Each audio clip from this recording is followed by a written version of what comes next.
everybody. I have the wrong mic, hold on.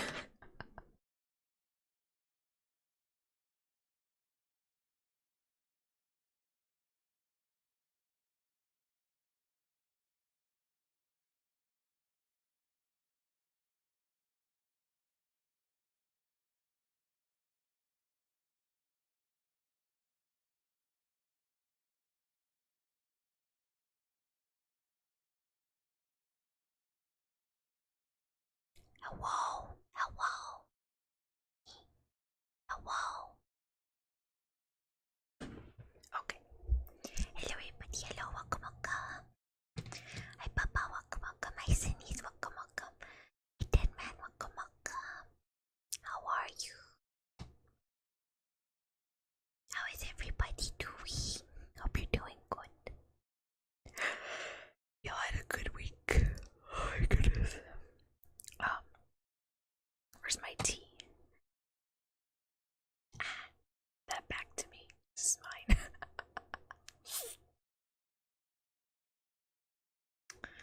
Okay, so today I am trying wild sweet orange. The bag says thrill your taste buds with a juicy, tangy infusion of orange peel, lemongrass, citrus herb, and licorice root. Interesting. I really need a coaster. Let's try this. Oh, you got sick. I'm so sorry.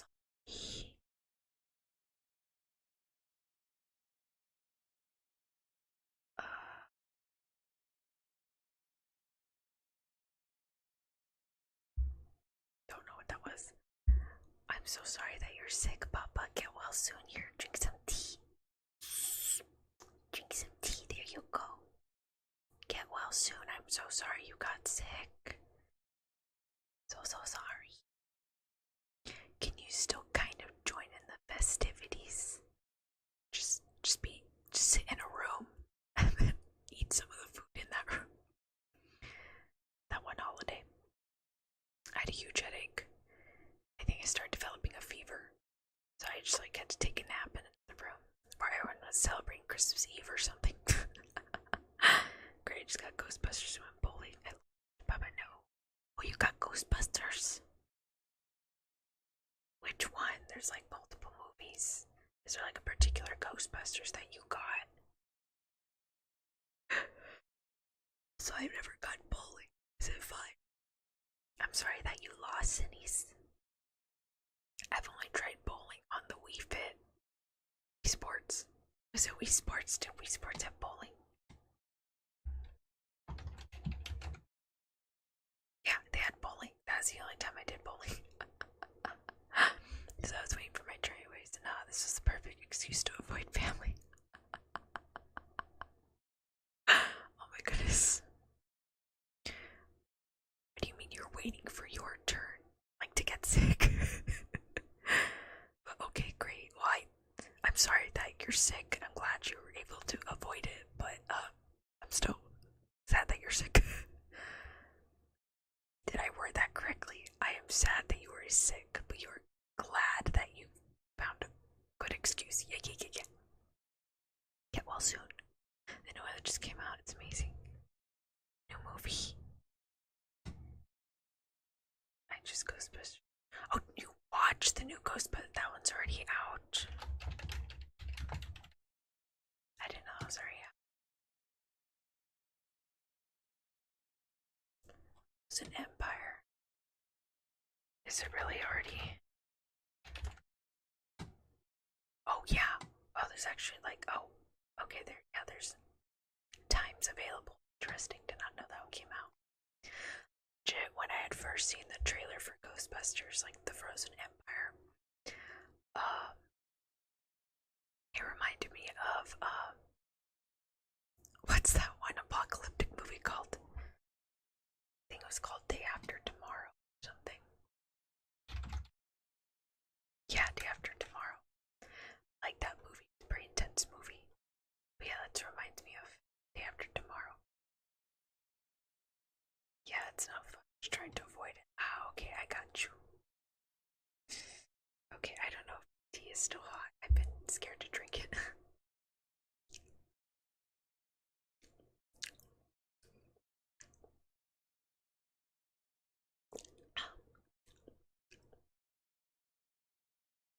I should have put more.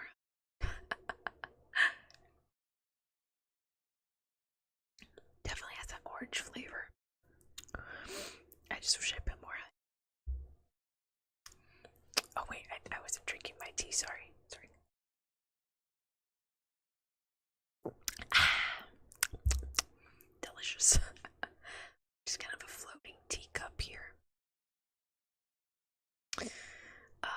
Yeah, when I had first seen that Ghostbusters like preview of that movie, it reminded me of Day After Tomorrow. And I'm like crouching a little for the mic. Is there like something I can put this mic on?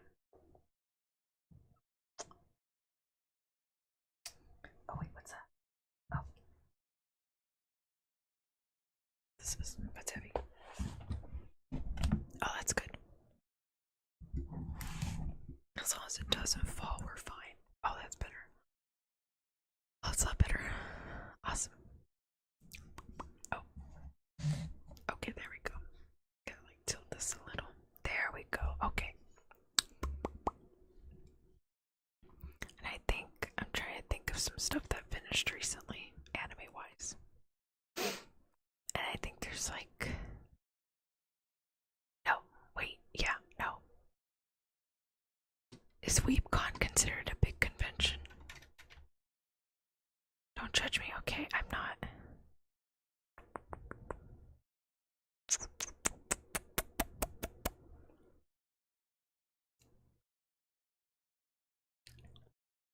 I don't recall if it is or not.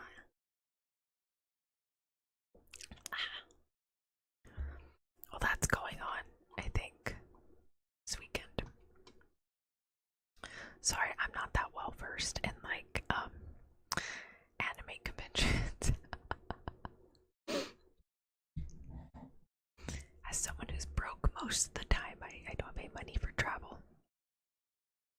Also, I do enough damage as is for my local convention. Like, there's no reason for me to go bigger ones.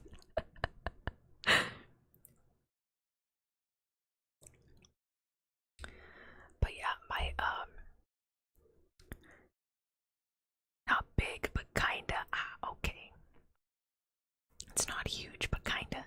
It's like up there on the ones that are like kind of a big deal. I understand. No, I'll still go to my convention this year, except I'm going with my other friend who they I don't know how to nicely put this. They have a very tight leash on my wallet because they know how out of hand I can get. As someone who constantly thrift shops with their family, that's like unfortunately I haven't gone thrift shopping in a while. But what was it? Yeah, I find all sorts of goodies and I talk myself into getting it. This friend is very good at talking me out of it. Like, I went with them. For some reason, my area had like several within the span of like 3 months. I was like, this one seems like the last two seemed extremely last minute. I went to the second with this friend. The only thing I was able to get out of leaving was a sticker. 2 stickers. I don't know if anyone else has this. I don't know if they're like me, but I generally get like 2 stickers. So I have like a for use sticker, and then I have like a display sticker that if it was a print, I would have loved it as a print, you know? So I usually get like 2 sets of stickers. But yeah, that's all I was able to walk out of. My friend used very logical, persuasive counterpoints in why I should not get stuff. I was like, okay, deal.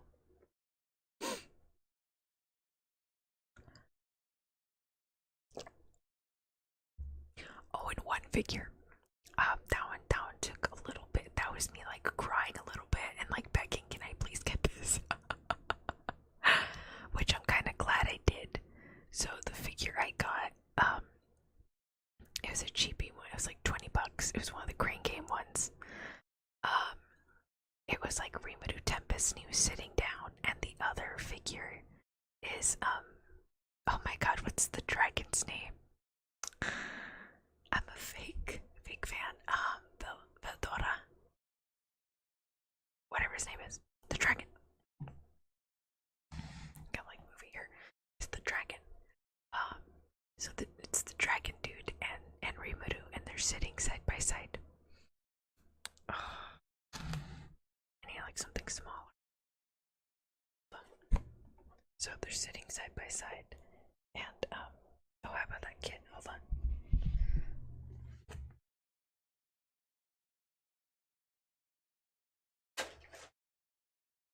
I don't know what this is. Screwdriver bit kit. Okay, that's my dad's. Can I give that back? Oh, it's better. Okay, so they're sitting next to each other, and I saw the Rimuru one, and I was like, oh, I want that one. And so I'm like holding this box, and what I mean by my friend had a tight leash on my wallet, I mean like they literally had my wallet. So I just kind of stood there. They had to go do something real quick, and then they came back and they looked at the box, and they're like, I literally left you alone for 5 minutes. And I was like, I'm so sorry. I am kind of glad I got that one, because I have seen the other figures I saw there. I've been repeatedly seeing them, so they're not exactly like super rare or anything.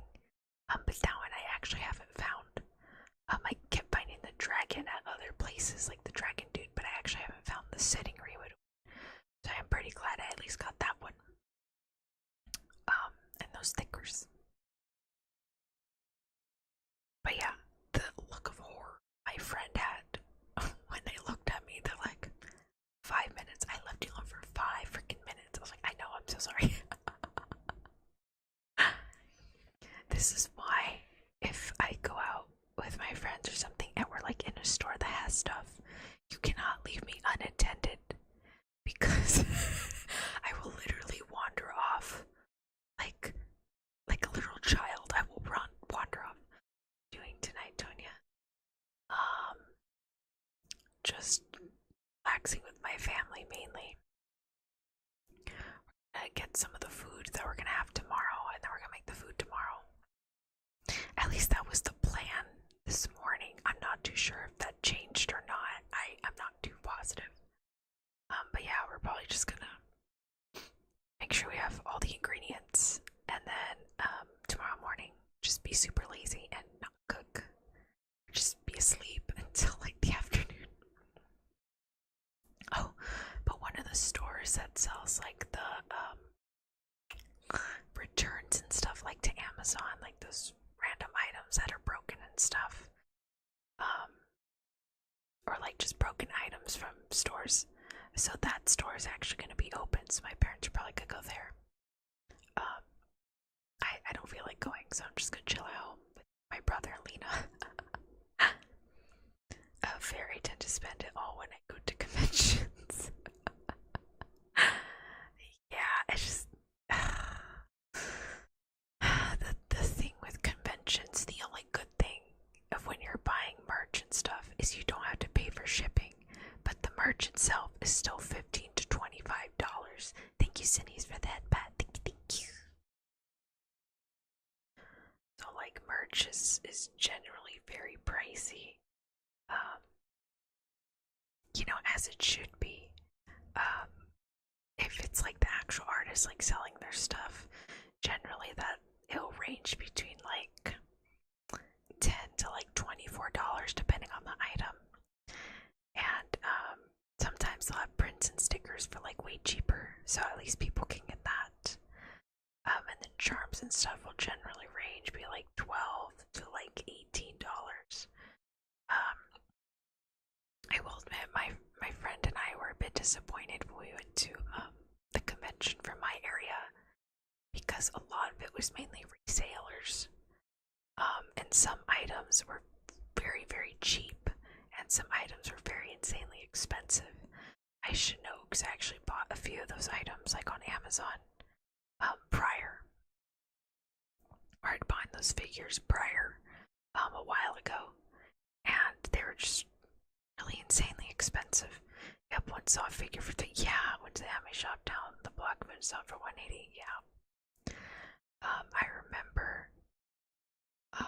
I think I shared this last year, but I remember there was this group of resellers. It was two guys, actually. It was two guys, and they kind of had like these black plastic square shelves, probably like 14 by 14 or something inches, and all the figures were just kind of packed into it, and some of them were kind of dirty and dusty, like you can tell, like they probably bought a pallet or something, and there was clear like packing tape wrapped around each shelf so that the figures don't fall out. And these towers were like absolutely tall. I think some of them were like, I want to say like 12 or 15 feet tall. They were really tall and extremely unstable. So you had to be very, very careful when you were walking through. And there was like a bunch of cool figures I found. They're absolutely beautiful. Some of them I'd been looking for. But everything was above $100. Like this one figure, I'd missed out on it on Tokyo Taku Mode. I think it was like 148 or something. And when I asked them how much they're selling it for, they said $275.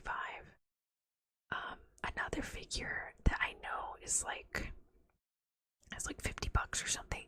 They're selling for like 180 or something, 200. And then like a lot of the plushies and the desk mats, they were selling for like 100. Which is just really insane. I'm like, what the hell? The only reason they were probably banking that day is because some of the voice actors there, people didn't have stuff for them to sign.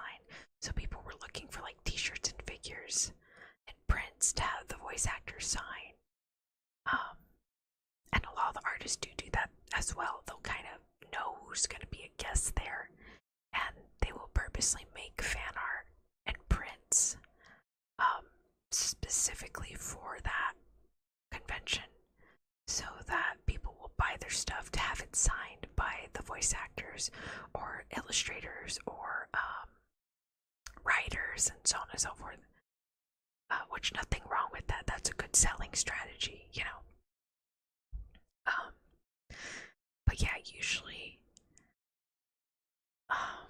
what was it? Like a lot of resellers, they'll either go very cheap on their items or they're gonna go very high on their items. It just depends. Like, I know there's these cute little Genshin Impact figures. It's these little gacha ones.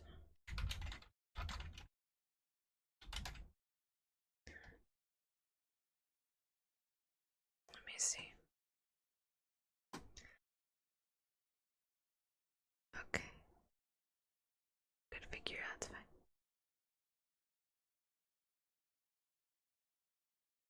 Yeah, so like they had like these little Genshin Impact gacha ones. Where is the tab? Oh, here it is.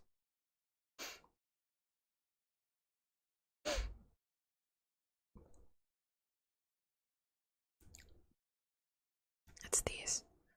I think they'd have all of them. I think they just had like Fischl, Diluc, Cayenne, Barbara left. And I think they were selling each one for 45. And I sure as hell know these do not sell for 45 each. But that's what they were going for. Same with a lot of those character plushies too. I think all those were like $30 to like $50 each. And usually I've seen them range between like 12 to 25, like a reasonable price. But some of them just is like horribly overpriced.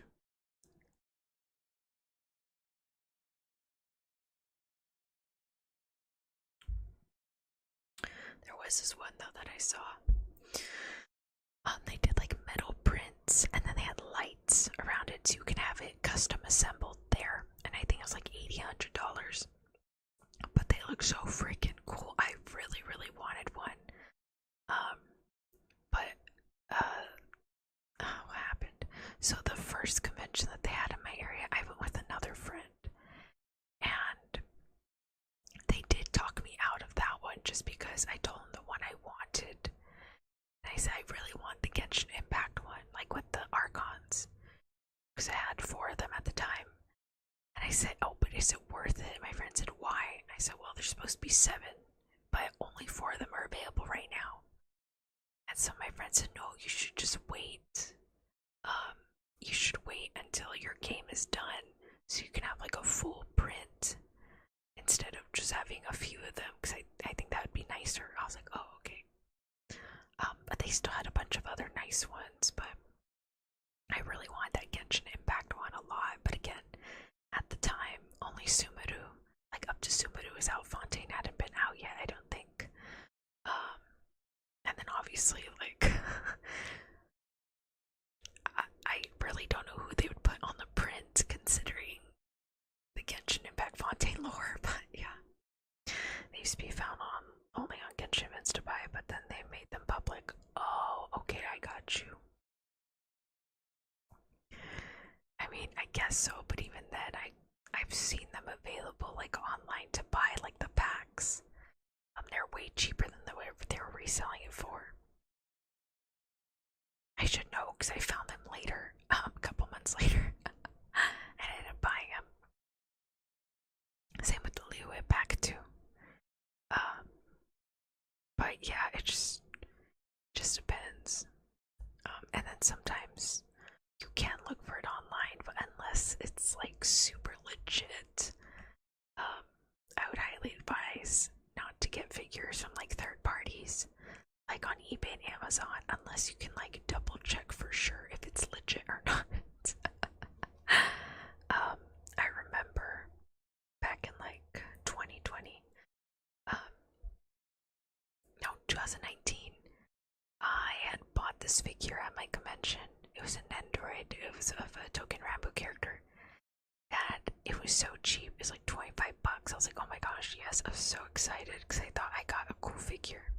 It wasn't until a couple months later that I opened up the box and I saw it was a knockoff. And I was really upset. And the other figure I got as well, I found online for like 20 bucks. It was also a knockoff. Gotta go to bed early tonight, Tony. Night. Okay, good night, Cinnies. Thank you for coming by. I appreciate it. Call me. Good night, Cinnies. Good night. Hi, sweeties. Thank you. Welcome. Whispers. Yes, we're whispering today. Just chatting. So I bought this Nendoroid at the vendor from the con, and then I found another Token Rambo Nendoroid. Because I really like this duo. They're really cute. I was like, okay, well, I have them now. And when I opened them, they were both knockoffs. I was really upset. And then I ended up later buying them on eBay. But before I bought them, I checked the sellers' previous listings and their reviews. And if they didn't have like a good amount of reviews selling similar items, I just would not click on it.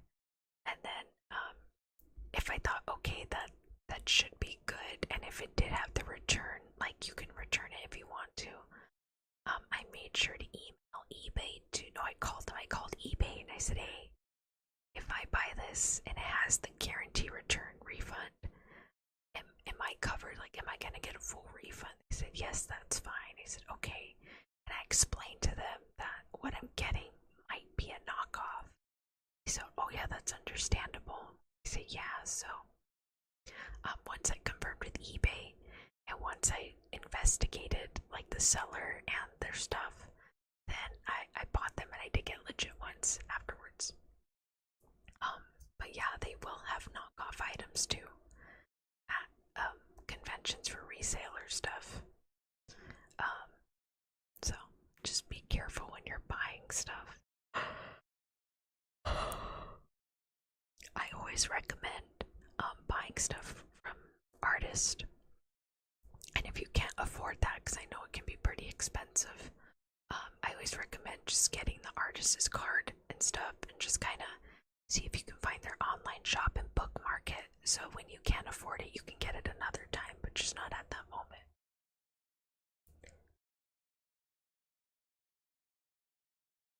Because there's a lot stuff I thought was absolutely amazing. But it was a little pricey at the time, so I was not able to get it. And do keep in mind, people have different prices for different stuff. Like I know when I went to convention, my area's convention. Oh god, what was it?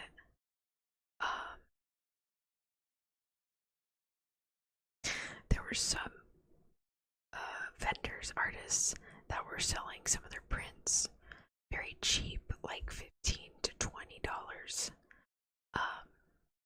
or like $10 even, and they were very cheap prints. Whereas some artists were selling their prints for like $25 to $30.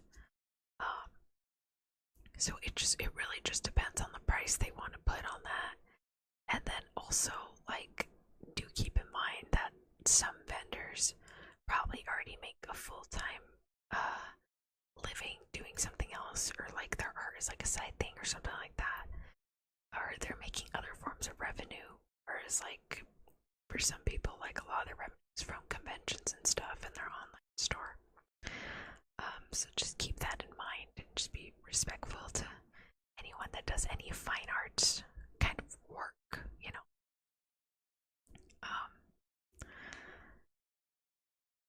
And also just be mindful of any creepy people. I remember there was this print I got with a friend. It was a long time ago. These were really cute illustrations. It was a gentleman. He did pencil sketches. He did like characters as like babies, like but different movies and stuff. The print I had gotten was a cute little predator, and he was like playing like one of those whacking.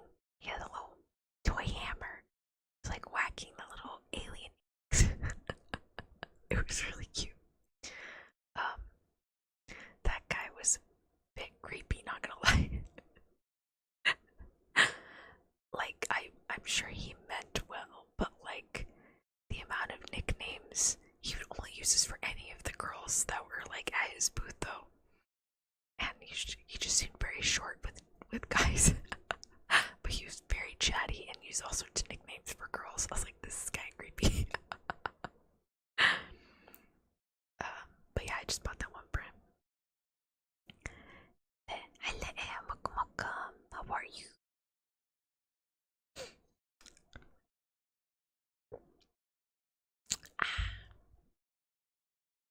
So I know a few things of anime ended today. I didn't finish all of them though. I think I just saw Solo Leveling real quick, just because I was curious if he was gonna survive or not. I liked the little plot twist at the end. They're like, oh, dun dun dun. Ellen, what is your favorite tea? My favorite tea, peach tea.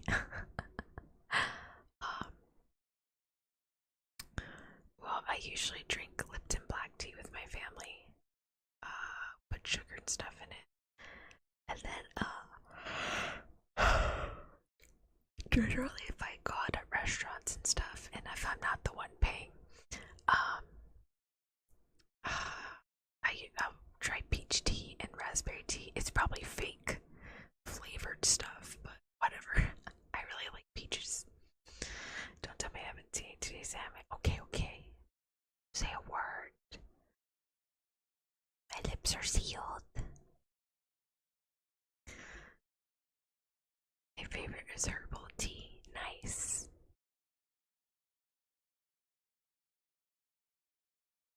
I'm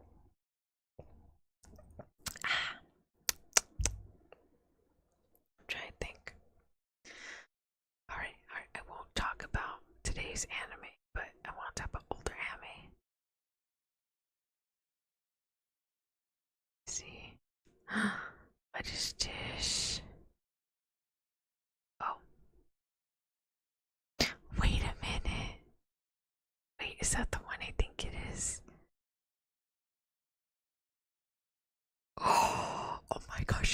this? What the fudge? Wait.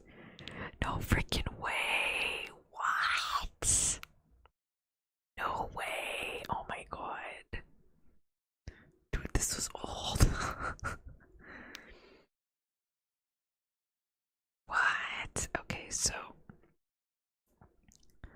like all good anime fans, if you don't have an AO3 account, I can't help you. Just kidding. When was this last? Oh my god, this was last updated 3 years ago. Dude, a double update. A double update. Double update. What? Oh, but this one's older, I remember. Oh, wait. Oh no, this one's overall. Or wait.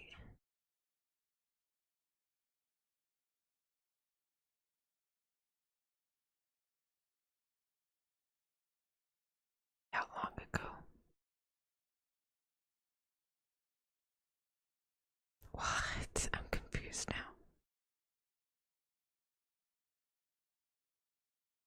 Oh. Why did I not get the notification? You know, I probably deleted the email. Wow, okay. Sorry, there's an AO3 fic I was reading 3 years ago that just updated. I'm like, what? Oh man.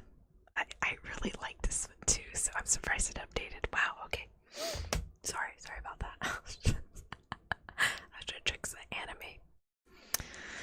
I do also like coffee. I wish I can drink more coffee, but unfortunately my stomach cannot handle coffee. It is a giant no-go.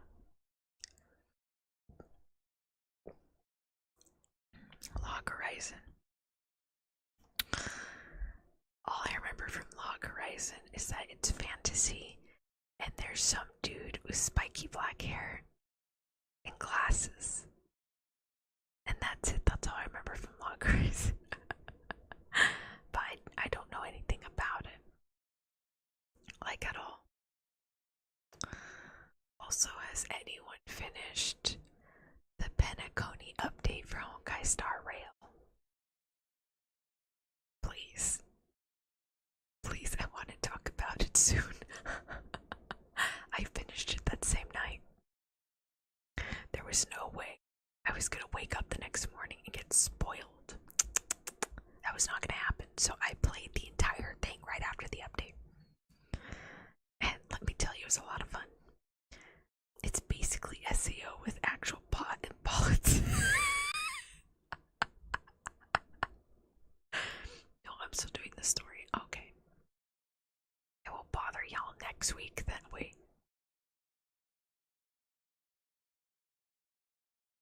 Yeah, next week then. 2, 3. 2, 3. Yeah. Because I'm going to be busy the 13th and the 20th, unfortunately, so. I just finished the RV and ratio part. Ah, okay. I got you. Oh my goodness. Yeah, I got Luocha. I'm pretty happy about that. What was it? Like, I pulled and I got him.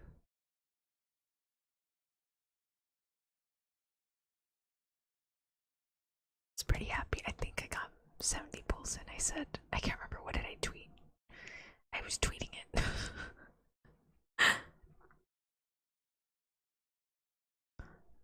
Like, I didn't do a live reaction, but yeah. So, like, at 8:38 is when I did pulling, and he came home in 70 pulls. I did win the 50-50 for that, thank God, at 8:42. And then I finished the Penacony update at 2:47.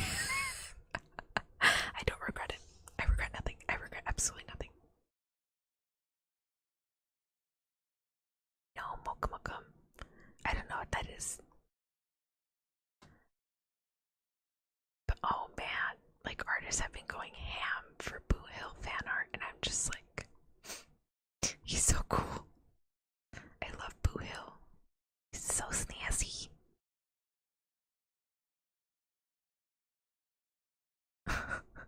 And there's like this trend going on of like Boo Hill and Robin just being like besties, and I'm loving it so much.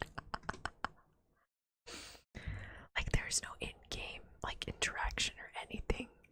It's just, I don't know, I guess because they're going to be released in the same update, which is 2.2. I think. Yeah, I think they're going to be released in 2.2 update. So everyone's like, still don't know who he is. Okay, let me show you guys, and no, this isn't spoilers, because technically,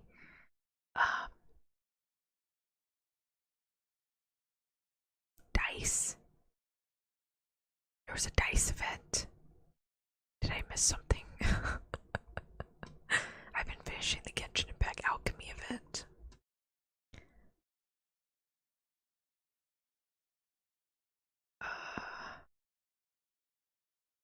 Let's see. Where is he? Okay, let me go on Twitter.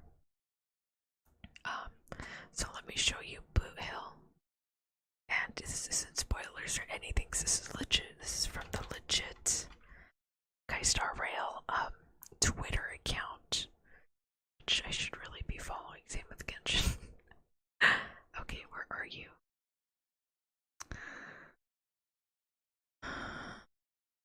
Where's this idiot? Babe, where are you? Oh, here he is. Okay. Okay, so this image is from the official Kaistar Rail account. This came out March 12th. Okay, so this is not spoilers or anything. Giant game board. Was there a DICE event on Honkai? Because I usually those end like on Sundays. So I tend to avoid things unless it's like the last minute that I have to fill it out. Like the Hanu game event, I did that one so late. Did it not save? Oh dear, did I misspell his name? I think I did, damn it. Oh, okay, because it's in downloads, my bad. I thought I saved on the thing. Okay, hold on. A package on the Astral Express. Oh, there is the. I guess I have missed it as well. I haven't played Honkai Star Rail since where is it? Since the update. I kind of tuckered myself out significantly. Okay. This guy. This space cowboy cyborg gentleman, his name is Bootil. He goes yeehaw. And he can't curse. Supposedly, so I forgot who they said hacked into his like voice thing. And so every time he says a curse word, he'll say something like cutie or baby or like equivalents. But yeah, this is Boo Hill. Very snazzy. He has pointy teeth. He has pointy teeth. I want pointy teeth someday. I think that would be a fun design. Go rah rah rah. If we get Dinosaur Tonya, I'm gonna have pointy teeth.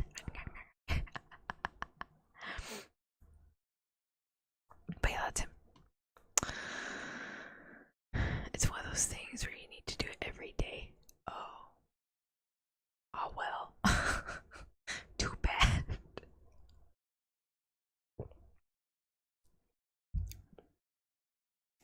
The only thing I try to be consistent with every day is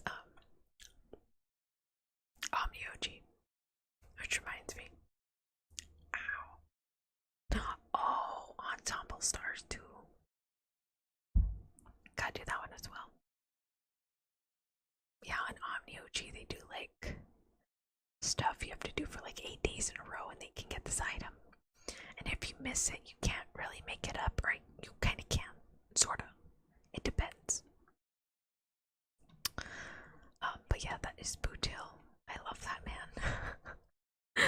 I am like conflicted between him and Avenging, but I'm just gonna do my best, and like I'm gonna pull for Aventadine, and if I'm gonna get him. Like, that's not even up for debate if I get him or not. I have enough points to get a guarantee of Aventadine, so I have like a guarantee to get him. And then, but if I win the 50-50, then I can save up for Boo Hill and possibly get him. There's no guarantee I'm gonna get him though. And then I really want Sunday, but I will wait. I will wait patiently. But yeah, he's a very snazzy fella. I love him so much. He just has that chaotic energy that you're just like, baby, no. And he uses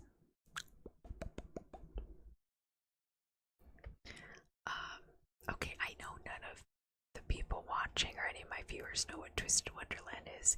Yeah, I'm so happy you guys let me just ramble about it whenever I can. So there's an update.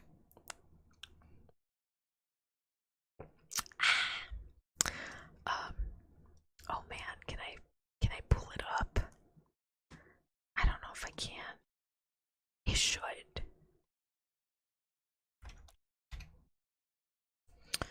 It should pull up. Oh, that is really pretty.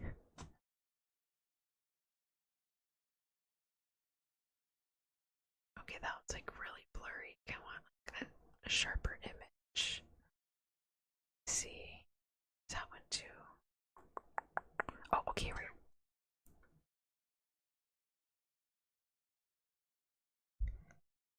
Downloads. I want to save this. This one. Okay. For those that don't know, my two favorite characters in Twisted Wonderland are Lilia and Phil. They're my absolute two favorites. I get all of their cards. Like, I need all of their cards, just straight up. I love them so much. Let's see. And then I thought my third favorite was Apple, but like my third favorite, it varies. Like, it's between like Apple, Rook, Leona. Oh god, who was the other one? Apple, Rook, Leona, and Malleus. Like, those four are like kind of in the third spot because I like them, but not enough to be like, I want their cards, you know? Okay, so the game is originally in Japanese, and we're on two different schedules. Like, the Japanese is like 2 years ahead. So obviously a lot of stuff that came out a while ago we're getting now. Okay, so Phil is getting a new SSR card. Look how gorgeous he looks. Oh my goodness. Like, yeah. Like, I woke up to this yesterday and I almost cried. I'm like, oh my goodness. It is a hometown event, meaning the main SSR, we're going to be visiting their hometown essentially, with a bunch of other characters, and that's pretty much all it means. So we'll be visiting his hometown, and the cards are called Luxe Couture or something fancy. And that character, he is an actor, model. He's a celebrity essentially. And the characters that go along with them, they have like specialty cards too. So I'm assuming he has like a modeling gig or something that he invites other characters to come along with.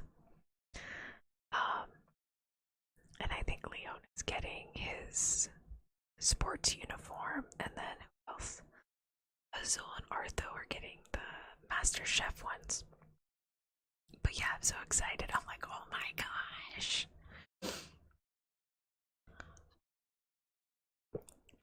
And then Ian is just getting the rabbit event, which is fine. I don't mind. I mean, it helps because I can save up. Because I don't have that many points. I used up most, if not all of my points trying to get Lilia for his birthday and his SSR card. But now I'm kind of sad because I'm like, damn. Oh, wait, no, I should check the schedule now that I think about it. Why am I looking it up? I can just check my phone.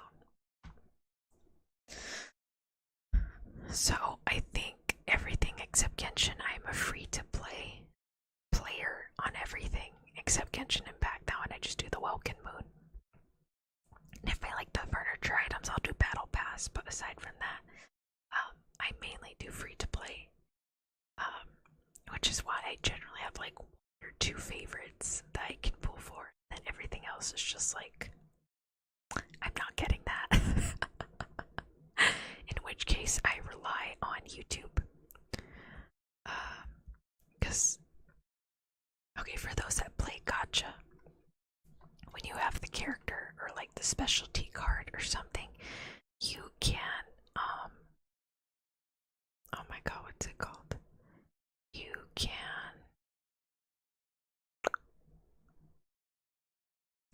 get specials like voice lines or special stories and stuff, or special pictures and skins. Again, it just depends.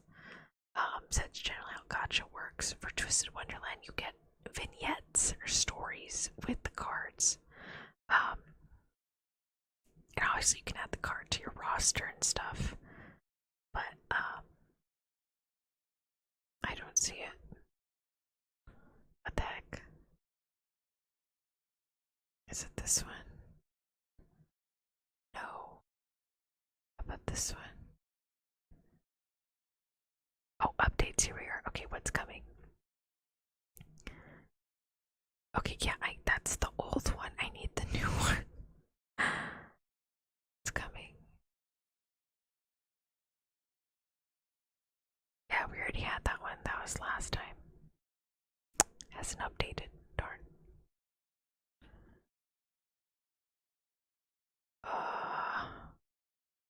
Okay, yeah, I'm just got to look it up. Because I don't know what the update is. I just know the rabbit event was coming up. Oh, Easter, that's why. Okay, I get it now, I think. I was confused. So the reason I was confused about my Twisted Wonderland update is because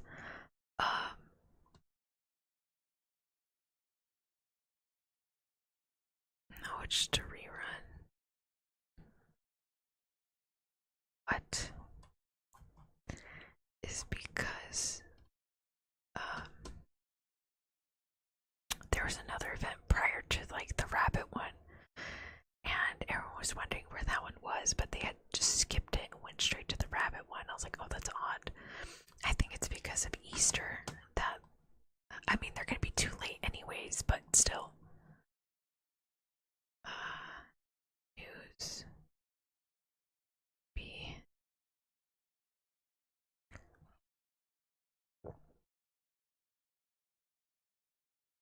New. This isn't showing me anything. What the heck? Where did I see it then? Oh my gosh, I can't remember what their name is.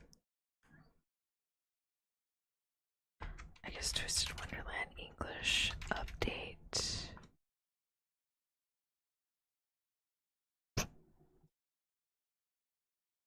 Latest.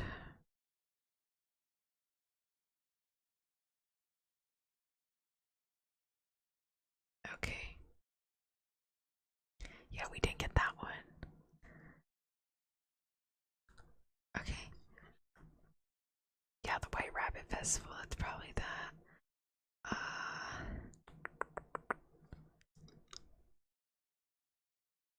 That's fine. Okay. I really enjoy how game updates usually go from like the original source to like their updated global sources, because you just never know how that schedule is going to work out. You know, like I think there's a lot of the stuff that, and then some it's exclusive to the amount of times I've seen OmniOG get like collabs and stuff, but unfortunately never makes it to the global server. So it's like, oh, we're collabing with like this anime or this illustrator or something, you know. And sometimes you're just not gonna get to see it because it's not within like the global server. I know OmniOG did a Vocaloid collab that was also not available to us, unfortunately. I know a lot of things they try to do like a global update with everybody, so we're like, no. No, yeah, not with OmniOG, never mind. I think the only one I've seen do like a global update is Hoyoverse. Hoyoverse does global updates, but like every other mobile games that I've seen mainly do like small individual updates per server.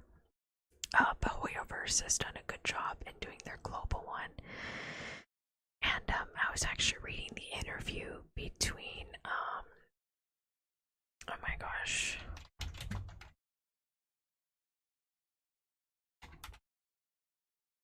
I don't want to butcher their names. Okay, here we are. Okay. Yeah, I was reading the interview. Fate series creator Kinoko Nasu and Hongo Stereo producer David Young on the art and business of game creation. So I was reading that interview. It was pretty exciting. And the guy for Honkai, he was explaining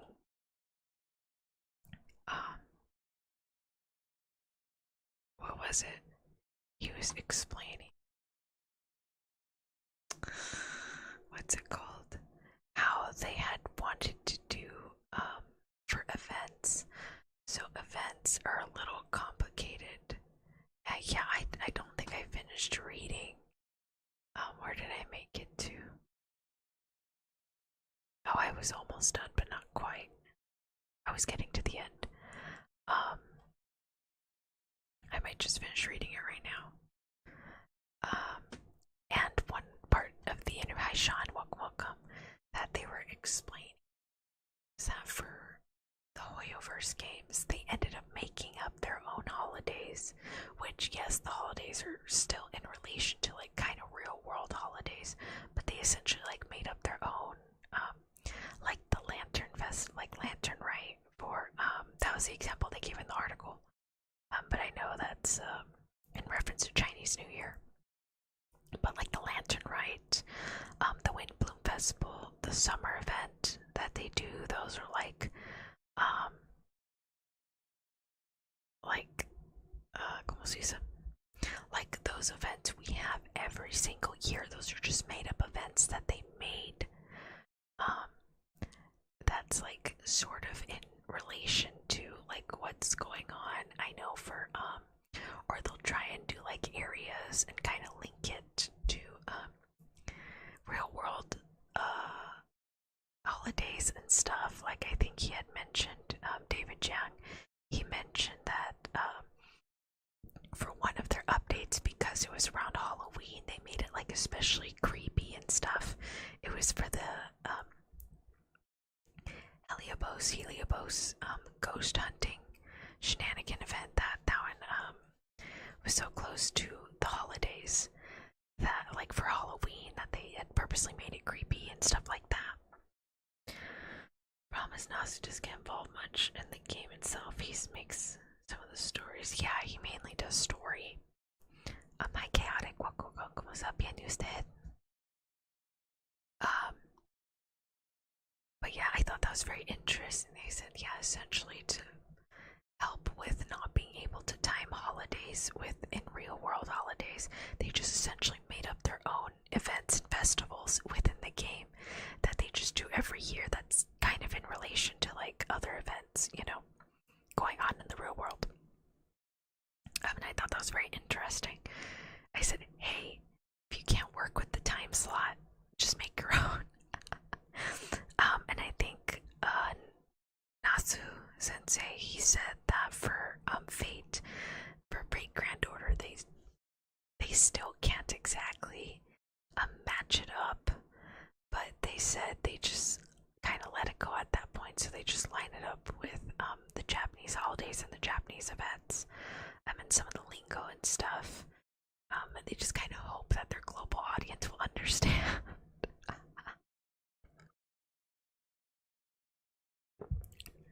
I would think if you're consuming media or literature, anything from another like country or language that is not your own, that you would hopefully catch on to tropes or like particular characteristics or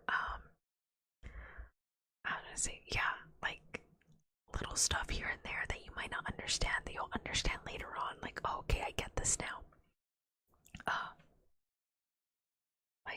I know a lot of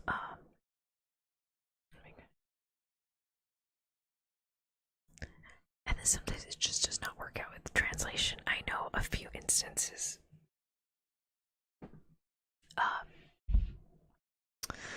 for Twisted Wonderland translations, they've had to change a few wording types, and then there's particular topics they don't like bringing up in Twisted Wonderland, so they'll purposely edit that out.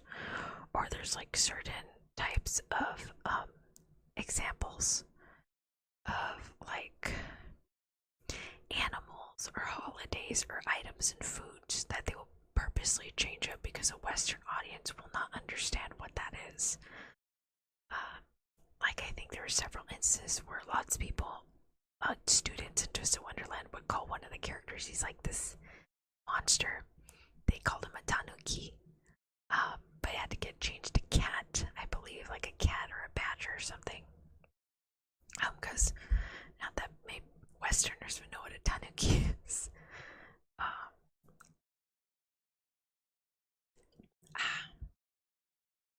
And then I know in Pokemon, when they were getting released in the US, they had to change a few of the foods to like sandwiches and stuff because they would have like Japanese foods, and Western audiences, like kids especially, just were not gonna know what that was. But for the most part, I don't think they're changing as much now. I just know for Twisted, they're still doing that. Or in some instances, they'll change up certain things. In like manhwa and manga, they might change up the wording just a little bit. But yeah. Let's see.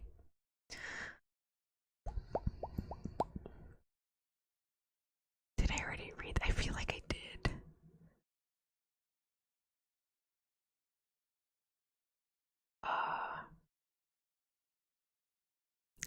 Okay. But yeah, if you guys want to check out that interview, I can go ahead and link it.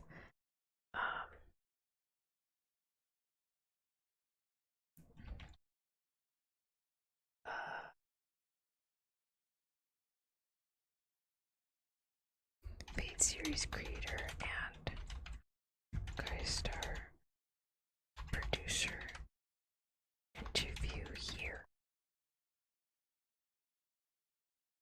Oops.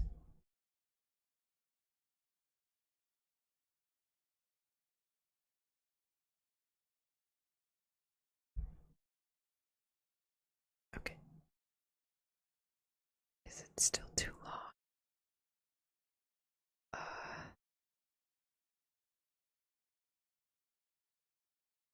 Oh my gosh. There we go. Okay. Yeah, so if you guys want to check that out, I went in, just put it in the chat. It's a pretty good interview.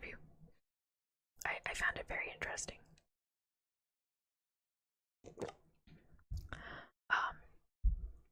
Not gonna lie, I think a lot of my world building inspiration for one of the characters that I write, one of the original characters that I have, a lot of inspiration came from the Fate series. So I totally understand why David Jiang looks up to the Fate series, especially in regards to story. Though honestly, we took out two different perspectives. So what he loves from the Fate series was justice and love. The only thing I understood was different forms of love. For me, the Fate series shows different forms of love and how to handle that. And the big epiphany moment I had when I am writing a story was during the Fate Zero audio drama of Iris Vale and what's his name? Iris Vale's husband. Oh, Kiritsugu Emiya, yeah. Yeah, so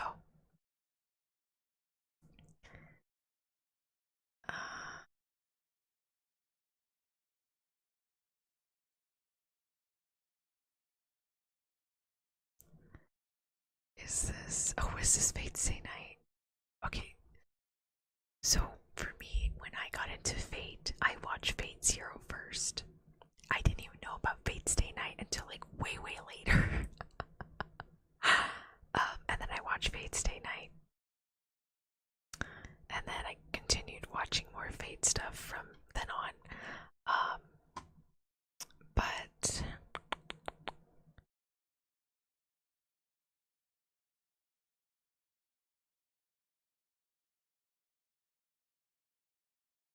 okay. That was that was the one thing that broke my heart.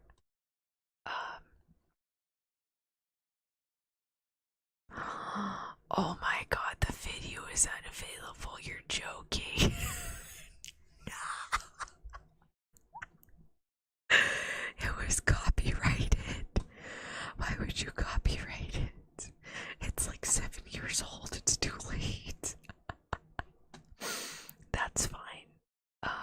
Man, that sucks. I can't show you that one, obviously. The Reddit post is also very old.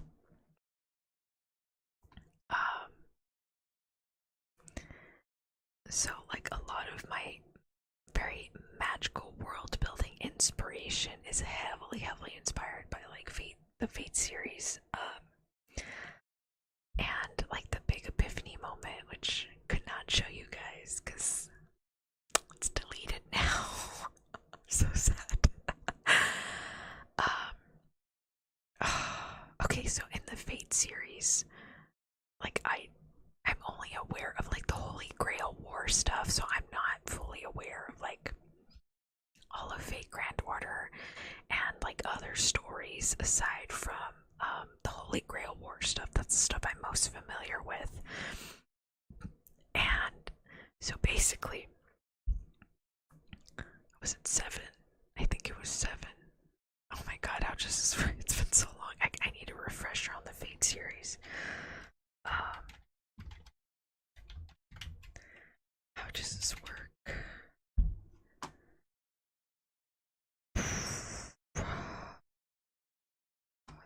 Multiple Holy Grail War, yeah. Explain that. Okay. So the Holy Grail War is a competition that decides the ownership of the Holy Grail through intense battle royale. While there have been many conflicts over the supposed Holy Grails in the past, this term refers to those specifically based around masters, usually proficient magi, summoning servants, heroic spirits brought forth as familiars, and meeting in battle until one pair is left to claim the Holy Grail. And then I am just forgetting the rules. What is...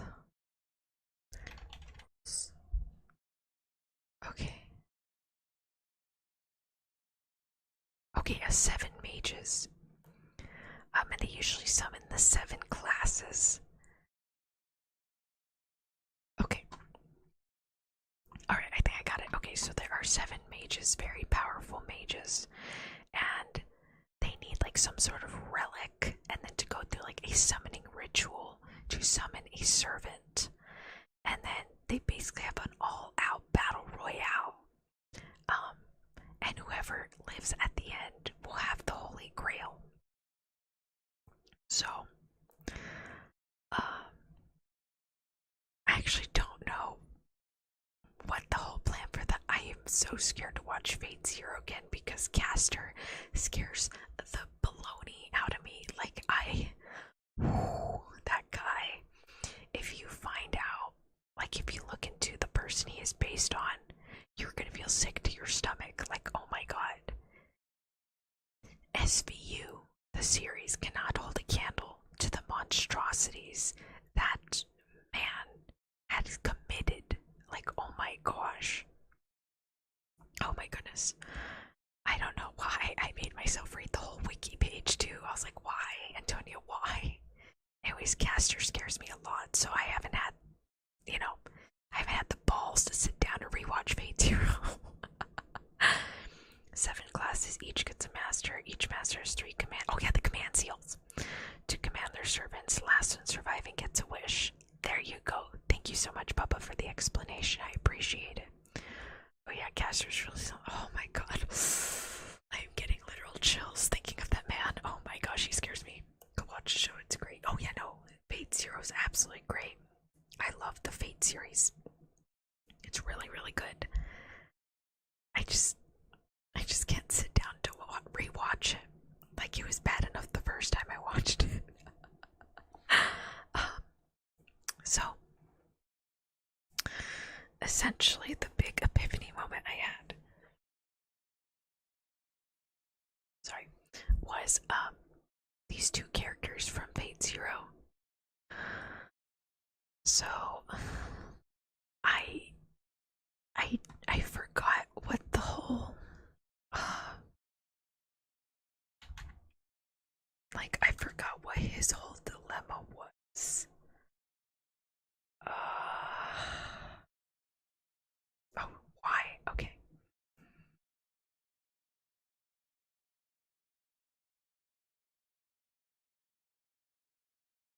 Oh my god, that sucks. Okay, so Kiritsugu Emiya, he is a mage, but he's actually a mage assassin. So the reason mage assassins are frowned upon within the mage community, the magic community overall, is because they kill mages in a way a mage would not want to be killed. They do not kill you with spells. They will literally get a gun and shoot you in the head. They fight dirty and they fight up front. Like, I think throughout the Holy Grail, what he did is he'd have his servant go fight the other servants, but then he would actively go hunt down the master and kill the master himself. Or somehow, kill the servant. Or something. I remember Lancer's death. That was so messed up. I was like, no, Lancer. I think very few of the servants had very noble deaths in the 4th Holy Grail War. Anyways, so he needed some sort of support, and yeah, the world's mages are totally anal about using modern technology. Yeah, that's why they hate that guy so much, Kiritsugu Emiya. It's because, like, he doesn't. It's like having a Pokemon battle and you beat up the trainer. Like that. Anyway, so he was working together with. Oh my god, what's his wife's name?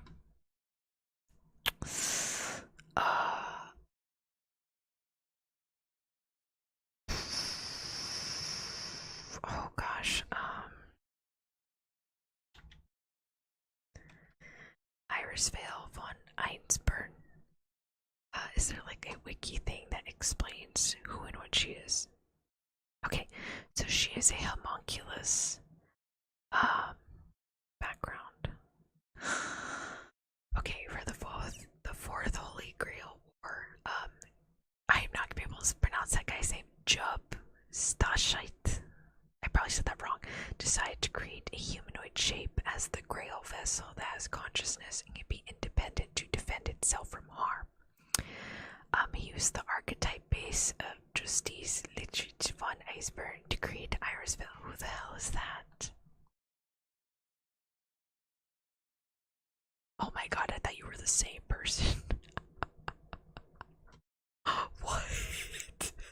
I thought they were the same person. Shit. Okay, so apparently the founder of this family, that's who Irisvale is based off of. Did not know that. My bad. I'm a fake fan. Alright. The one who became the mother body of the ultimate homunculus among all Einsburn homunculi in the past.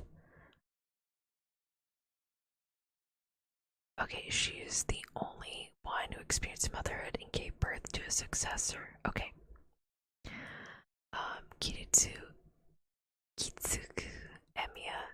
Kitsuku Emiya first met Irisvale when she was created inside of a tube, but through his interaction with her, he found her to be useless, and Kiritsugu expresses frustration to Jub regarding Irisvale's lack of understanding towards protecting herself and interacting with society.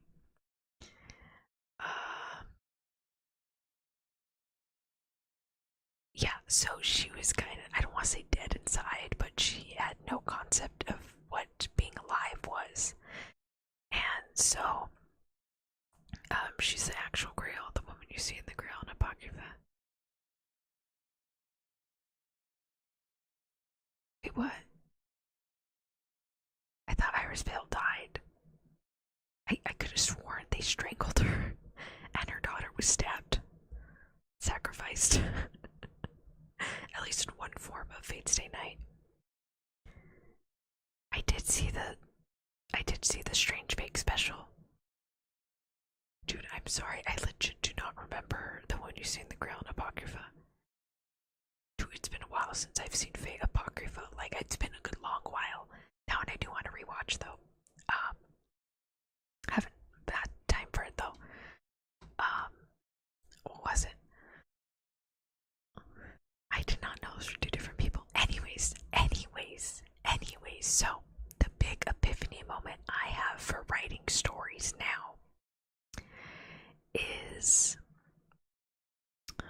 okay, so Irisvale, right? She's a homunculus. Basically what a homunculus is, it's a man-made person. That's basically like a magic battery or a magic container.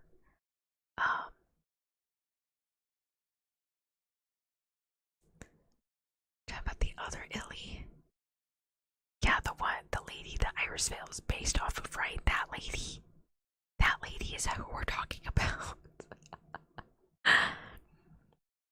Irisvale's dead. Ely is still alive in Fate's Day Night trilogy. Okay, in one of the endings she's alive, but in like two of the endings she's very much dead. And then she's alive in the Magical Girl one.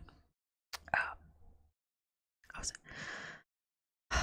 So Irisvale's homunculus, and she's supposed to hold the Holy Grail. She's the vessel. And Kiritsugu Emiya, he was like upset, as the wiki said, that she could not defend herself. And so he starts teaching her about the modern world and showing her like photos and movies and books and all sorts of stuff. And what she ends up concluding is that she said all emotion is born from love. Therefore, I'm going to love you and love myself, and that through our love we can give birth to this child, so that once I am gone, you will have someone here for you to love, and like you will love our child and take care of them, because I am going to be gone and I don't want you to be broken and have nothing after all this. But she came to that conclusion, and I was like, holy cannoli, you're right. So anytime I do any sort of writing, it's basically an understanding of different types of love.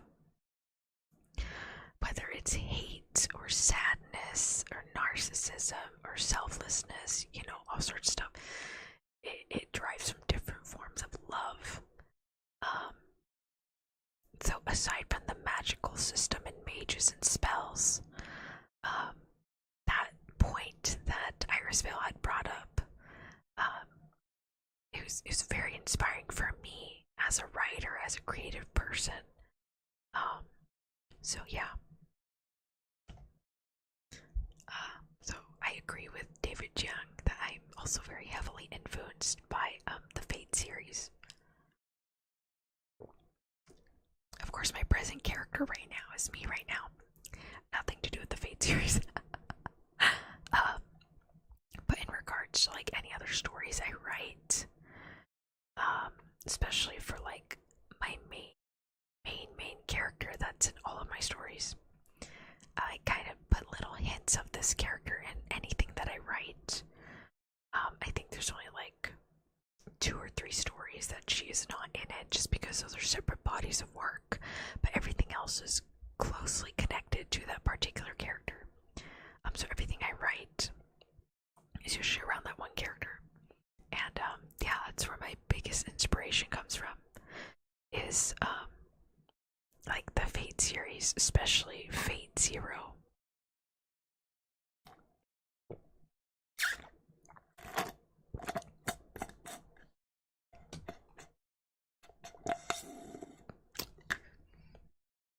Sorry, I drink with the straw. You guys must have been confused. Like, I don't remember teacups making that sound. I'm done with my tea now. But yeah, I like the Fate series. Obviously, you can tell I'm not a super hardcore Fate fan. I have told, I've mentioned it to Gilko, another Vtuber, that, like, I will play the game very rarely. Like, I have the game available, like, on a tablet somewhere. Not somewhere, it's on my desk, but, like, it's rarely charged. So I rarely play the game. For Fate Grand Order, I have a few Fates, Estrella, something. I have that one on PS Vita. Haven't played that one. I would love to sit down and actually play it. I just haven't, like, wanted to, per se. Also, I really hope my Vita turns on. I haven't turned that on in years. It should be fine, I think. If I need to get a new one. Oh, they're not that expensive. Yeah, they're not that expensive. Okay. Yeah. But I have one. I think it's fine. I just haven't turned it on in a long time. It's been a while. Extra series was good. Fate Extra. Let's see, which one do I have?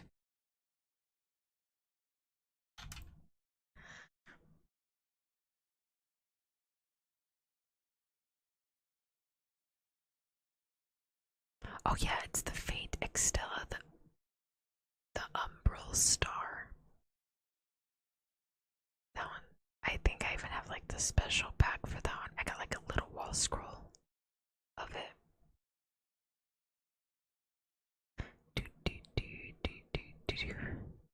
Okay, well, the only thing I was really confused on was which one did I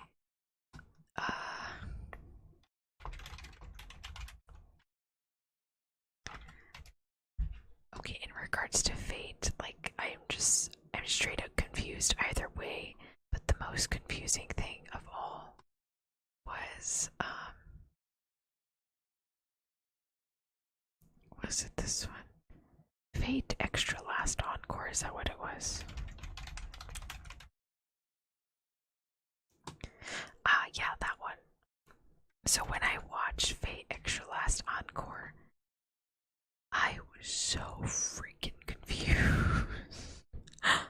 It made absolutely no sense to me. At this point, I was just watching it, just because it was fate, not because I understood what the hell was going on. Like sometimes the dialogue would kind of go on a tangent, not tangent, but like it would just keep going. And here I am sitting here like, what the hell is going on? I think I found out later that the reason I was so confused was because the gentleman who wrote the Monogatari series,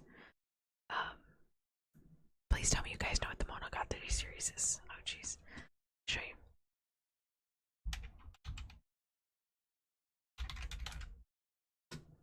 Okay, let me see.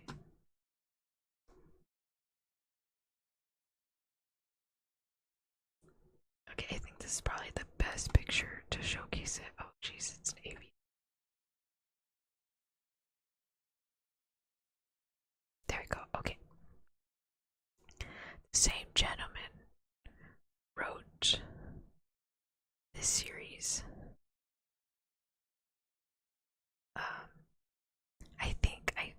I believe it was the Anime Man or something. He was talking about the writing, the way the author writes for the Monogatari series. It's kind of complicated to translate.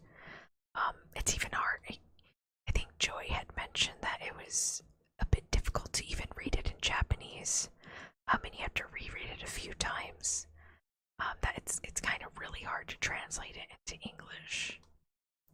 Okay, so the same person who did the Monogatari series as the girl with the scissors, the fox girl that bites his neck, the vampire lolly, like these girls. The person who wrote the Monogatari series, I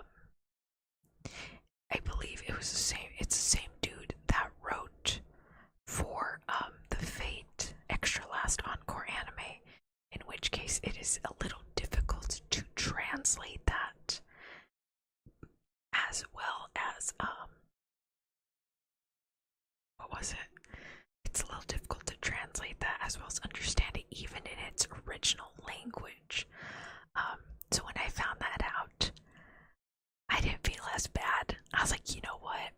That is totally fine. I thought I was struggling to understand it. Altera was my favorite character. Don't worry, even the diehard fans couldn't understand it. Yeah, I just... Apparently that guy's writing is a little difficult to understand, much less to get English translation for it. I was like, I'm not gonna get that. So I didn't feel as bad, because supposedly his writing is difficult to begin with. So I was like, awesome. I was not gonna understand it then. Yeah, I'm pretty sure it was the Anime Man that was talking about it.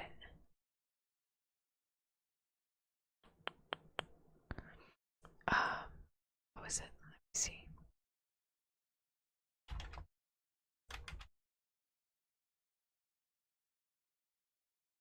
Does he talk about it?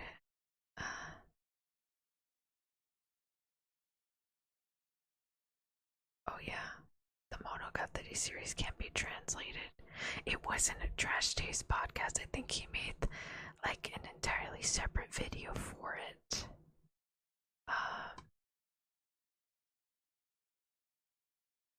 Is it? I guess they reiterated it again.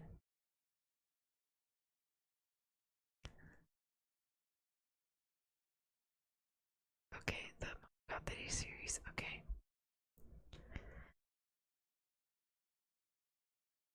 Alright, so I'm just like watching a clip from the Trash Taste just to see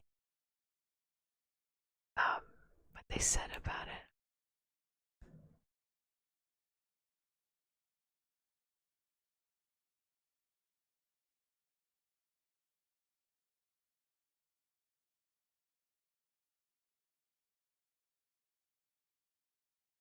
But okay, the thing that makes initiation so amazing is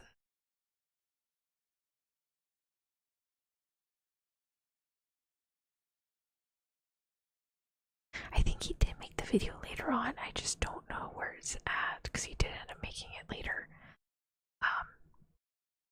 But yeah, like you can translate the Monogatari series and the author's works. Like it can be translated. It's just that a lot of his writing supposedly is very much within the language it's written in. So the way he writes, it's you understand it better in the original language it was written in, you know. I guess that goes for anything, but specifically for the Monogatari series, like a lot of stuff you're not going to catch in a different translation versus reading it in Japanese. And even then, it's like you're analyzing the text itself sometimes. Oh, jeez. But yeah, it is really good. I'm not saying it's not good or anything. I'm just saying I was a little confused when I was watching Fate Extra Last Encore, and what's this?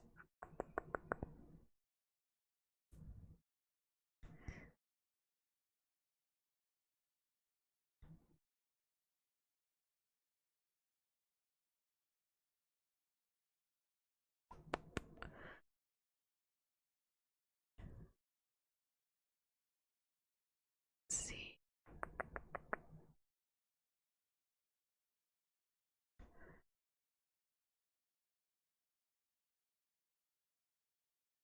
It's too much to read. It's okay, I'll just leave it alone.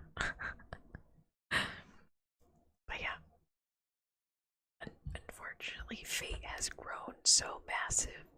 I don't think there is any way for anyone to fully catch up on the Fate series and to understand everything about it, you know? It's like trying to catch up with Madoka Magica lore. Or trying to catch up with, like, Honkai. Or, I know Honkai Star Rail has, like, bits and pieces from, like, Honkai Impact. I don't know if they had tidbits of Genshin Impact, I'm not too sure. But there's, like, tidbits of Honkai Impact. And I haven't played Honkai Impact.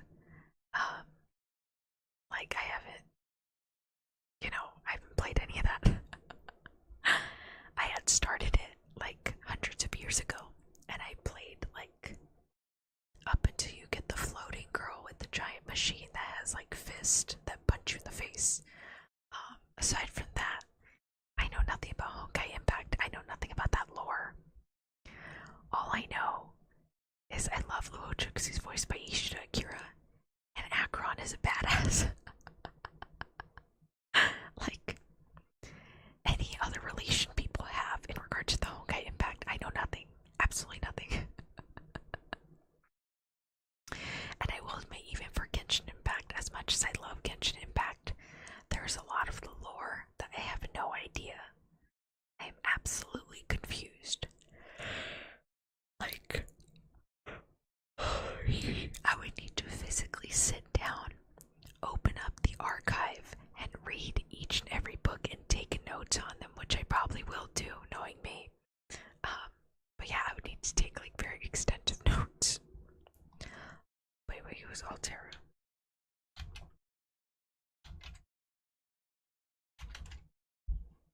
Oh, who is this? She looks cool.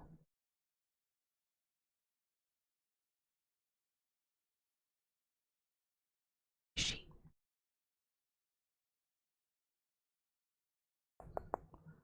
It's a saber class. Identity. Burno in history as Attila the Hun. She was the overlord who established a great empire in the 5th century. She was a warrior. The fudge. And the king of the Huns, a tribe descending from.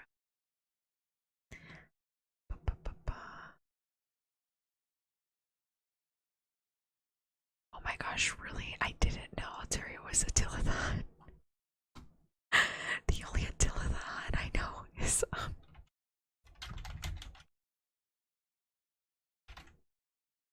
Night at the Museum. That's the only one I know. Interesting, interesting. The thing with Fate is that you just never know what direction that they're gonna go in for a character, you know? Like Jack the Ripper, that threw me in for a loop. Jack the Ripper, the idea, that threw me in for a loop too.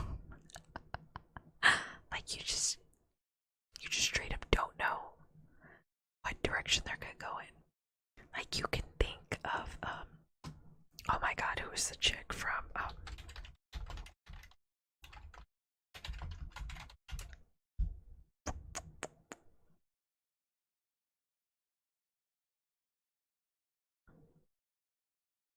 what the heck? Who is this?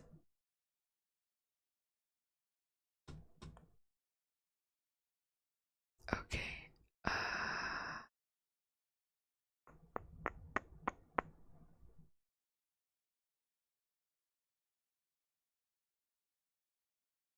Yeah, like Florence Nightingale is a berserker. I'm like, what?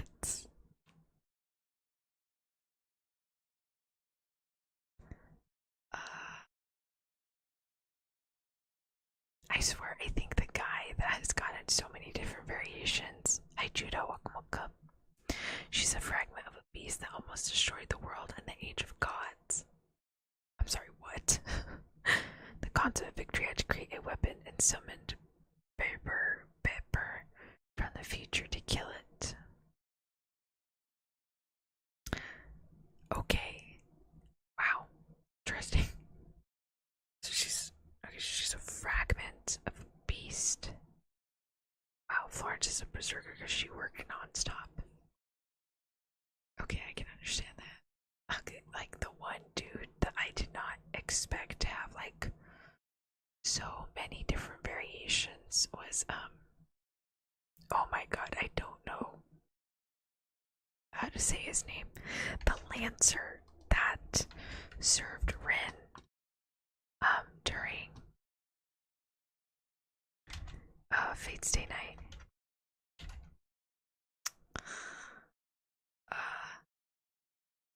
Like, honestly, I thought this was the only form of his, but then there's like a ton, and I'm like, whoa, whoa, whoa. Where is he? That's another thing too, is like different servants are gonna have like different versions of themselves. So like there could be like one main version, and then there's like a bunch of other versions. Papa, how were you able to spell that? I had to copy and paste it because I couldn't remember saying. Yeah, there's like different versions of different servants and like different outfits too. So like, again, you just have no idea what direction they're gonna go in for some of these characters. Let's see. Uh,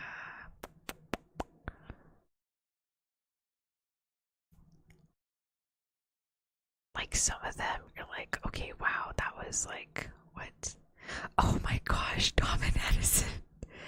Thomas Edison is a fucking lion. What?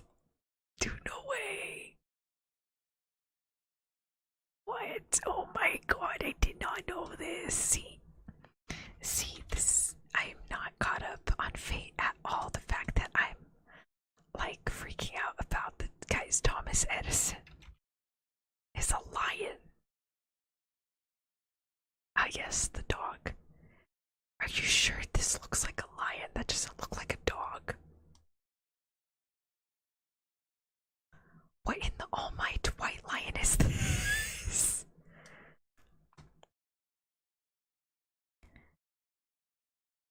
As an archer, technically speaking, a lot of heroes can be summoned in different classes depending on their legend. Okay, that makes sense. That makes a lot of sense. I'm a fan, I can tell. Yes, the dialect he's talking about, it looks like a lion. Funpacker can be as strong as an archer who's Hercules. Thomas says is a big series based on the concept of America. Oh, okay. Should have had an eagle then. And he should have had guns. He's a fake servant. Not gonna lie, I really like the fake servant, Jack the Ripper. He seems very snarky. Yeah, there's like, I don't know, I would, okay, not gonna lie, I still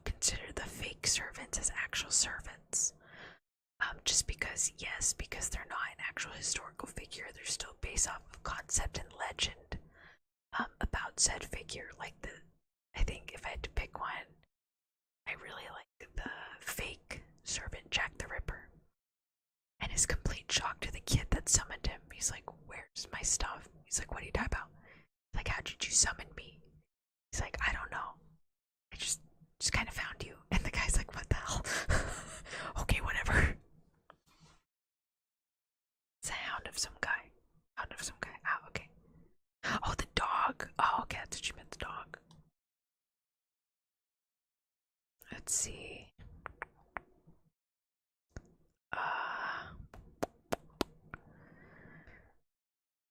What is that? Beast of Billows, damn. But, yeah. So you just have no idea what direction that are gonna go in with some of these characters. Like Sir Francis Drake. It's a hot lady. Really hot lady.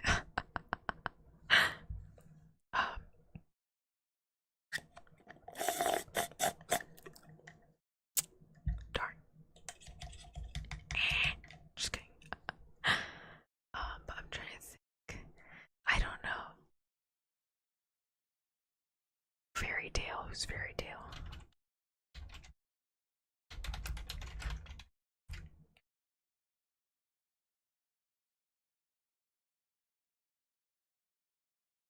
This lady.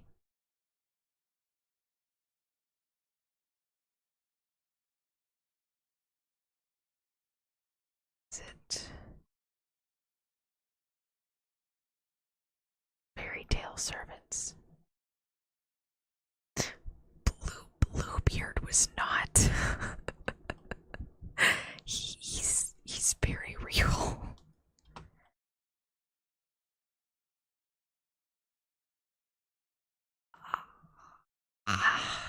Again, like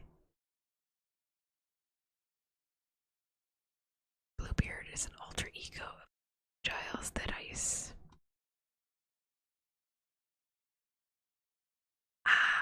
Okay, that's why.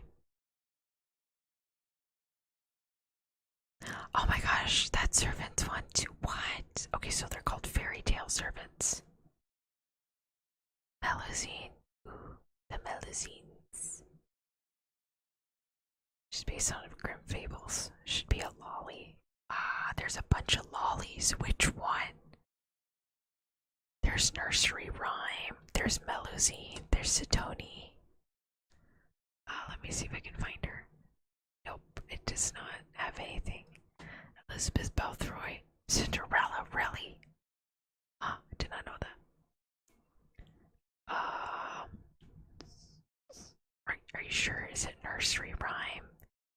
Maybe.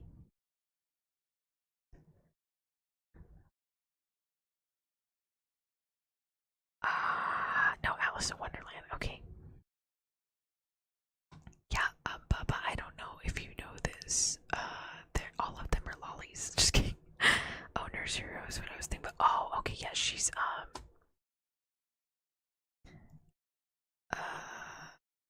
is not a hero in traditional sense, but the general term for any picture book that manages to manifest itself into a corporeal existence.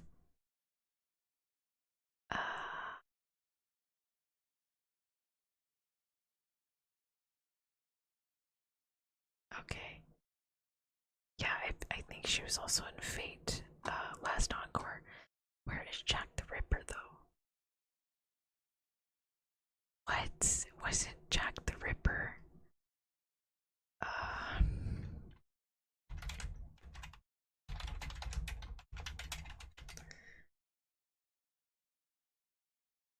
Yeah, because I remember the kid.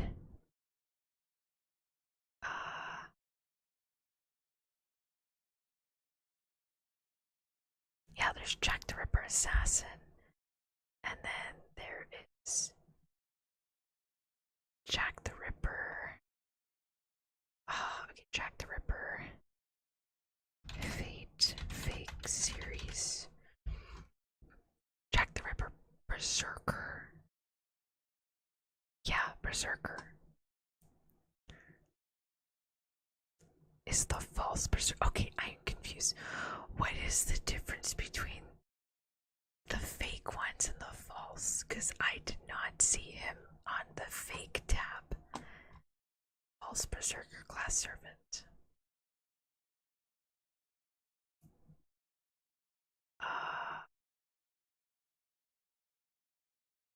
Yeah, I didn't see him on the tab, which is kind of crazy. I guess because he doesn't have a form per se. Liz gets a new costume every event, I swear. Elizabeth Balthroy, yes, she does. Oh my gosh, that woman is very popular.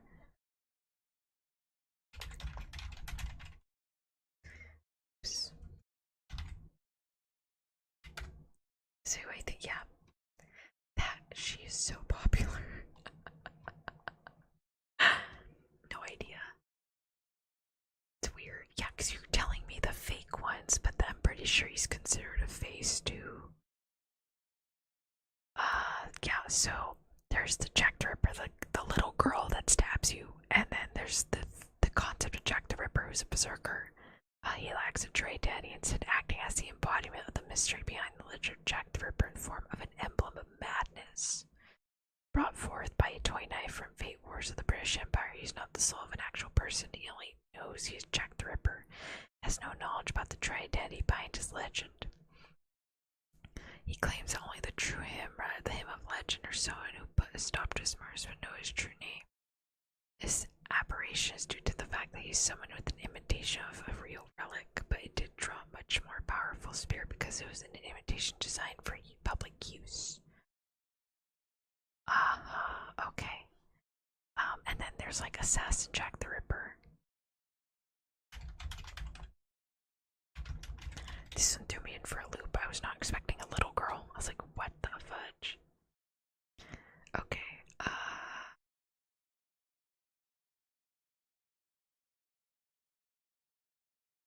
okay, although there are numerous theories about who Jack the Ripper could have been, she's one interpretation of the series of gory murders. 19th century England. Her true nature is that of a collection of wraiths born from the aborted children of prostitutes in Whitechapel, London. She is a collection of wraiths and not a single entity. Piercing her will not lead to her immediate death, but for some reason, most assassin servants are like a collection of people and not exactly one person. I think the fake servants still become servants to legend, while false servants are there by accident, like Joan Alter. Okay, that makes sense. I understand now. Like, well, how about Jack the Ripper? Because she's a collection of wraiths. Does that still count as a real servant or a fake one? Because she's technically like a collection. From my understanding, most assassins, at least the ones I can remember, are generally collections of multiple people.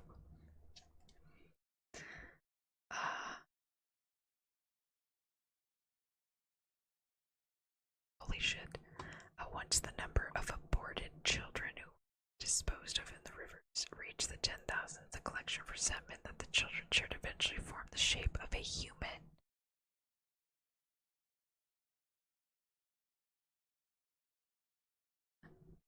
So she would murder.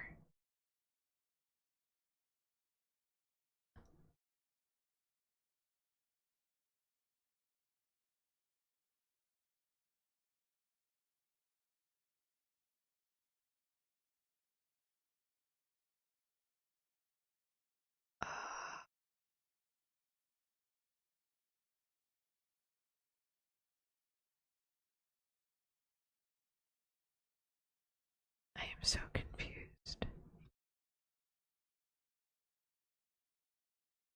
Natsu says, so I gotta go with the god of his universe. Okay, I will accept that. Very well. Like I said, some things are so confusing, they're not gonna make sense. No matter how hard you try and make it make sense.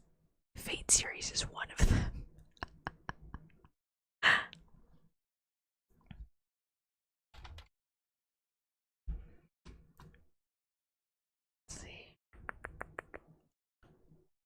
is. Also, is anyone updated on Jujutsu Kaisen? What is going on? I've been seeing a lot of discourse on that on TikTok, and I'm not too sure what is going on. I'm still very confused.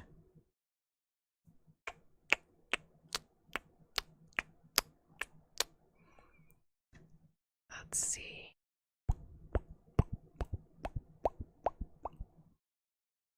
I'm like looking at which anime is coming up next week. I know a few of these have started already. But a lot of them don't start till next week. Okay. Ever see the waiver anime? Mechanicals behind their magic system breaks my head. The waiver anime. Okay, that's where like my okay.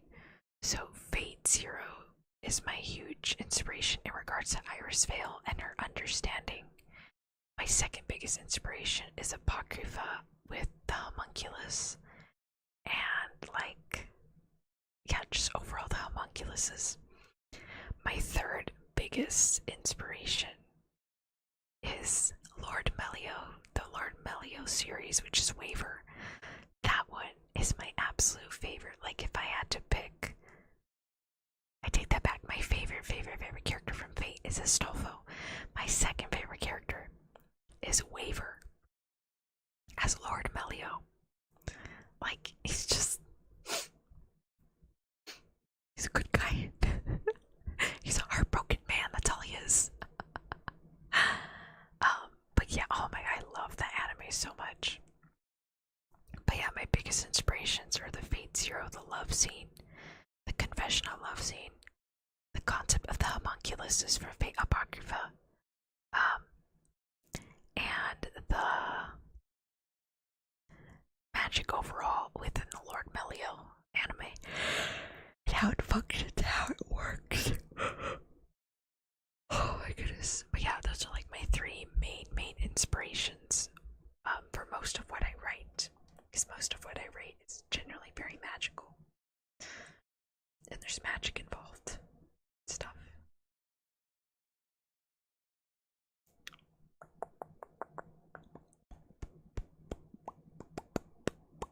Try and think.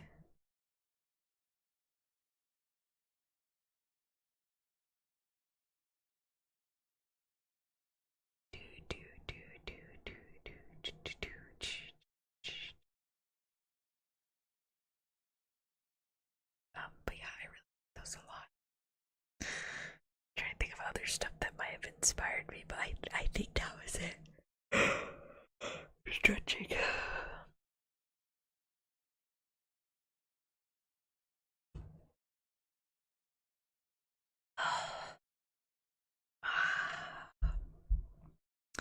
That's a good stretch.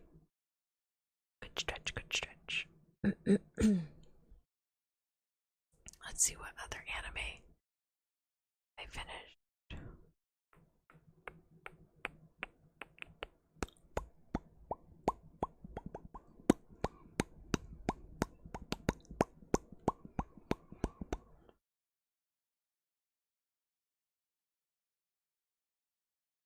Easter Hunt. Let's see. Oh my gosh, the character Mao Mao now has more than 10,000 favorites. Damn. Oh yeah, she's cool. That's good. For the stretchies. Oh, did that one ever finish? So say Miyuchi. Is that one still? Sometimes if an anime hasn't updated in a while, that means they didn't want to continue animating it. But I'll check every now and then if the manga is still going, and it is. Twin Star Exorcist. Honestly, my taste in certain anime and manga from stuff I used to watch back then, I think it's like changed since then, because there's like some stuff on my list that I swear if I had watched it currently, I don't think I would have made it through. I legitimately think um, like I think I would have dropped it really fast. Let's see what else.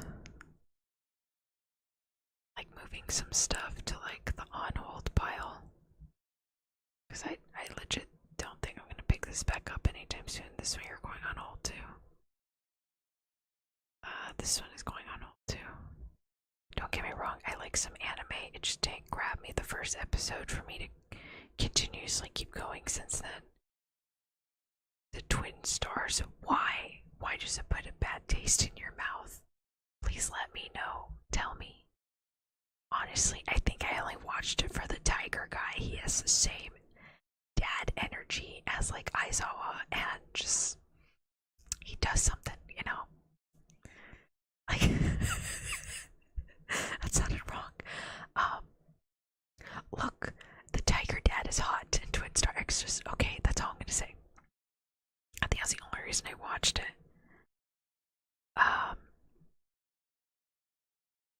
Oh shoot. Okay, so I was watching the 30-year-old Virgin Cherry Magic, and I looked it up. They skipped like the last 20 chapters of the manga.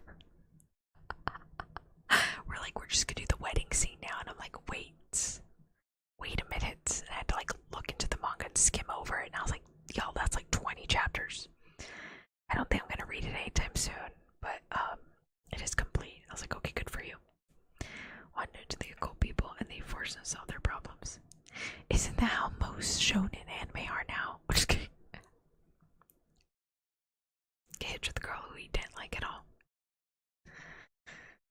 Again, isn't that most plots now? You either have a very willing protagonist, or you have a protagonist that you keep trying to pull into. Though I do like him, at least he tried and was actually like actively trying to solve the problem. Like, yes, he did not want to be there, and yes, they were forcing him to be involved, but at least he worked together enough with her and the organization that, like, you know, he was fine for the most part. Unlike the MC from Buchikiri, that guy. Okay, you know which series I wasn't expecting to blow up the way it did or the direction it took? Aggressive Retsuko. Like, I have not watched season 4 yet, but it took on a life of its own that I didn't even think was possible. Especially like with her boyfriend in season 2, like that was wild. Her joining an idol group in season 3, like what the hell? Like I just, whoa. No, most shouldn't have the MC game involved because they can't mind their own business. Very nosy MCs. You know which one I really liked, but like I got sad because it reminded me of Zodiac Wars, which is exactly what happened. Akudama Drive. Like, I had high hopes. Not high hopes, it was good. It's just I was expecting the death count to be a little smaller. I was like, this is just sad. Like, some of these, I don't know how the hell I did it. Like, what is that one? Like, some of these I just, like, Anje. Is this Anje here? Is that a magical girl? Oh my god, I don't remember this. I watched all 12 episodes apparently. Ao no Kanata no 4 Rhythm. That one's like a sports anime where they fly in the air. There was a guy there, but he wasn't really the main person. He was more like a coach to the main character. That one I don't think I would have read. I mean, watched. If other stuff was going on at that time.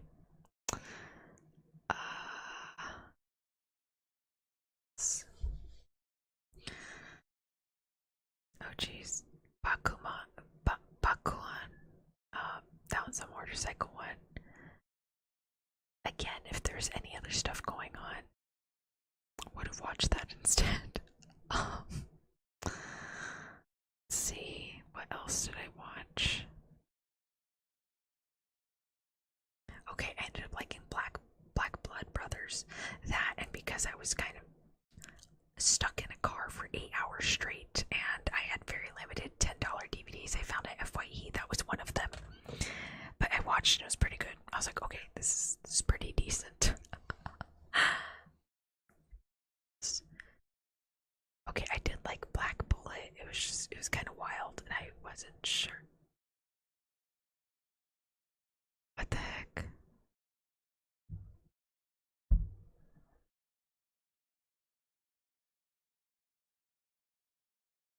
Why is this one uncompleted? That is weird. That should not be there. On hold. No plan to watch. That's weird. I was like, I do not remember watching that one at all.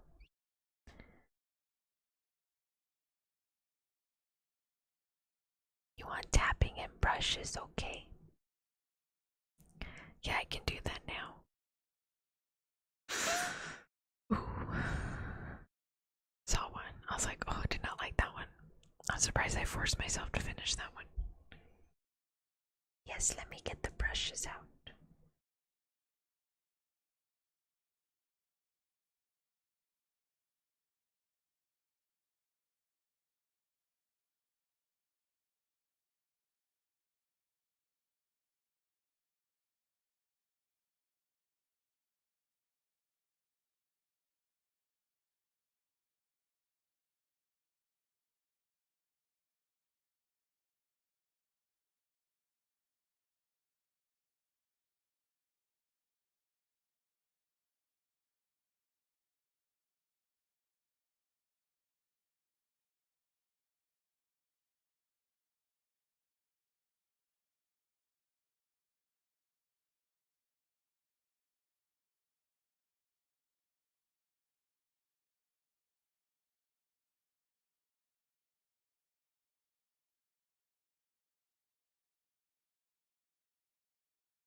Okay.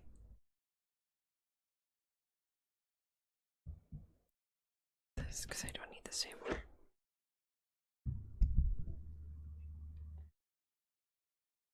Okay.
the sub. Thank you, thank you. I really appreciate it. Hello, welcome, welcome. Thank you.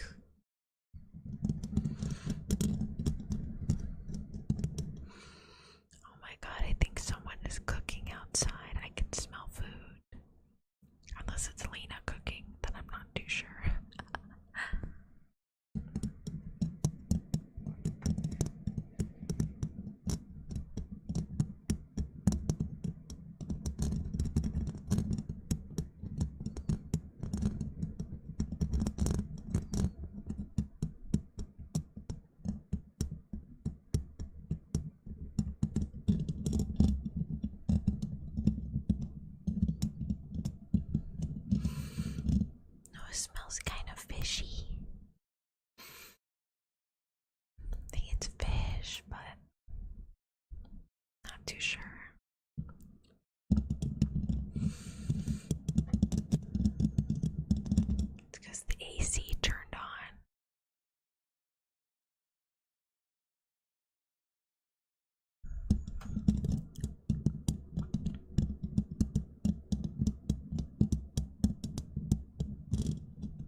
Saturdays after that, I believe I'm gonna be busy. There's something I need to attend to next which Saturday is it? ¿Cómo se dice? On the 13th and the 20th, so I will be busy. And for next week, I'm not too sure. I guess I'm just gonna have to see what I feel like playing next week. Anyways, thank you so much for joining me, everybody. I really appreciate it. Bye bye, everybody.